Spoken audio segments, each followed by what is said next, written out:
নমস্কাৰ আপোনালোকক পুনৰবাৰ মোৰ চেনেললৈ স্বাগতম জনাইছোঁ। আজি মই এই ভিডিঅ'ত লৈ আহিছোঁ হাইস্কুল শিক্ষান্ত পৰীক্ষাৰ 2000 পৰা 2001 চনৰ প্ৰশ্নকাকতৰ অসমীয়াৰ পৰা ইংৰাজীলৈ অনুবাদৰ সমাধান। গতিকে ভিডিঅ'টো চাব। এই ভিডিঅ'টোত মই দ্বিতীয় খণ্ডটো লৈ আহিছোঁ। আপোনালোকে ভিডিঅ'টো চোৱাৰ আগতে চেনেলটো ছাবস্ক্ৰাইব কৰিবলৈ একেবাৰে নাপাহৰিব। আহকচোন ভিডিঅ'টো আৰম্ভ কৰোঁ। 2000 চনৰ হাইস্কুল শিক্ষান্ত পৰীক্ষাত অহা প্ৰথম বাক্য, আমাৰ স্কুলত এখন খেলপথাৰ আছে। There is a playground in our school. আমি তাত ফুটবল খেলোঁ। There we play football. দুটা বাক্য অতি সাধাৰণ আৰু এই দুটা প্ৰেজেণ্ট ইনডেফিনিট টেন্সৰ বাক্য। তৃতীয়তে, স্কুলৰ খেল প্ৰতিযোগিতাবোৰ ইয়াত পতা হয়। The sport competitions of the school are held there. এইটো সাধাৰণ বাক্য হয়, এইটো প্ৰেজেণ্ট ইনডেফিনিট টেন্সৰে বাক্য হয়।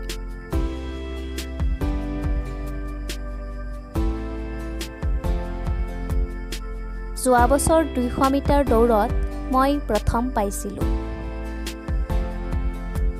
Last year, I stood first in the 200 meter race. তোমালোকৰ স্কুলত খেলপথাৰ আছেনে? Do you have any playground in your school? প্ৰথম বাক্যটো past indefinite tenseৰ বাক্য আৰু দ্বিতীয়টো interrogative sentence। তুমি কি খেল খেলি আটাইতকৈ ভাল পোৱা?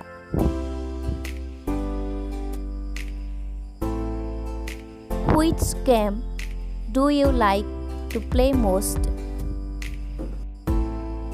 আজিকালি কিছুমান ল'ৰা ছোৱালীয়ে খেলাৰ সলনি টিভি চায়। Nowadays, some children, instead of playing, watch television program.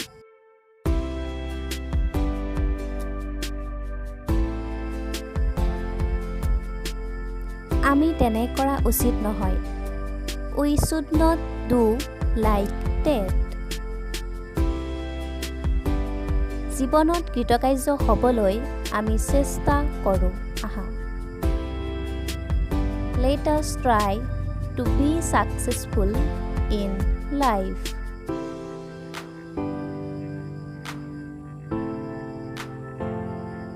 ভগৱানে আমাক সকলোকে সহায় কৰক।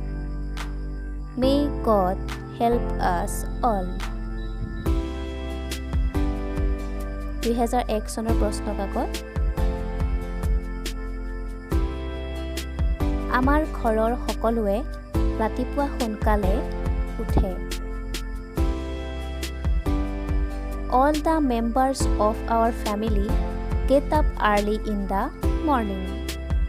এইটো প্ৰেজেণ্ট ইনডেফিনিট টেন্সৰ বাক্য হয়।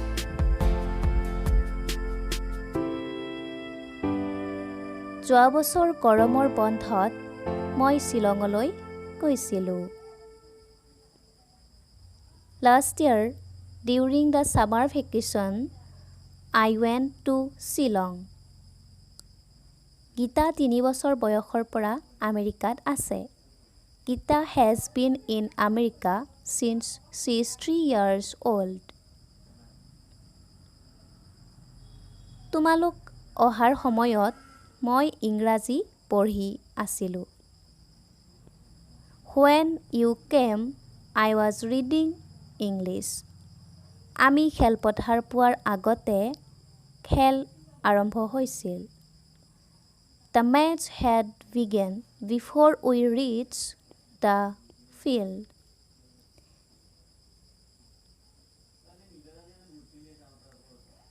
কালি মই চুলি কটালোঁ। Yesterday, I had cut my hair. বাঘটো চিকাৰী এজনৰ দ্বাৰা নিহত হ'ল। The tiger was killed by the hunter. এইটো পেছিভ ভইচৰ বাক্য হয় আৰু ওপৰটো past perfect tense। তুমি অকল বুদ্ধিমানেই নহয়, পৰিশ্ৰমী হ'ব লাগিব। You not only need to be intelligent, but also diligent. তুমি কালি লগ পোৱা মানুহজন সংগীতজ্ঞ। The man whom you met yesterday is a musician. আজিলৈ ইমানেই। পুনৰ আপোনালোকক নেক্সট ভিডিঅ'ত আকৌ লগ পাম। ধন্যবাদ।